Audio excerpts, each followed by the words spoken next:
చేయాల్సిన ఏపీఐఏసీ ఔత్సాహికులను ముప్పుతిప్పలు పెడుతోంది. స్థలాల కేటాయింపులో చూసి చూడనట్లు వ్యవహరించి అనంతరం నిబంధనలంటూ వారికి కంటి మీద కునుకు లేకుండా చేస్తున్నారు. మౌలిక సదుపాయాలు కల్పించడంలో విఫలమైన అధికారులు ఆ నిందను పారిశ్రామికవేత్తలపై నెట్టే ప్రయత్నం చేస్తున్నారు. నిజామాబాద్ జిల్లా బోధన్ ఒకప్పుడు చక్కెర పరిశ్రమకు ఆసియాలోనే ఖ్యాతిగాంచింది.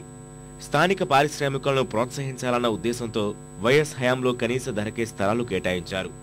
ఒక్కొక్కరికి 500 నుంచి 1000 యార్డుల వరకు కేటాయిస్తుండటంతో 500 మందికి పైగా ఔత్సాహికులు ముందుకు వచ్చారు. కొందరు బినామీ పేర్లతో స్థలాలు కాజేసినట్లు ఆరోపణలున్నాయి. స్థలాలు కేటాయించిన ప్రాంతంలో రోడ్లు, డ్రైనేజీ, విద్యుత్ సౌకర్యం కల్పించాల్సి ఉన్న అధికారులు నిర్లక్ష్యం చూపారు. ప్లాట్లు కేటాయింపు సైతం కాగితాలకే పరిమితం చేశారు.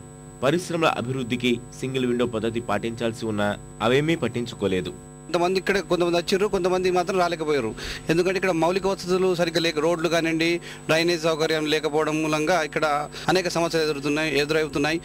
వర్కర్లు కూడా ఇక్కడ ఎక్కువ మట్టుకు నిలిచి ఉండలేకపోతున్నారు. ఎందుకంటే ఈ మెయిన్ రోడ్ ఫెసిలిటీస్ ఒకటి, రెండవది వచ్చేసి వాటర్ ఫెసిలిటీ, కరెంటు లైన్లు లేకపోవడం వల్ల వాళ్ళు వచ్చి ఆటో నగర్ వాసులు కూడా వాళ్ళు మాకు సర్వీస్ అందించలేకపోతున్నారు. ఇప్పుడు ఆయిల్ షాపులు కానీ స్పేర్ పార్ట్స్ దానికి సంబంధించినవి అవి ఇక్కడికి వస్తే బాగుంటుంది.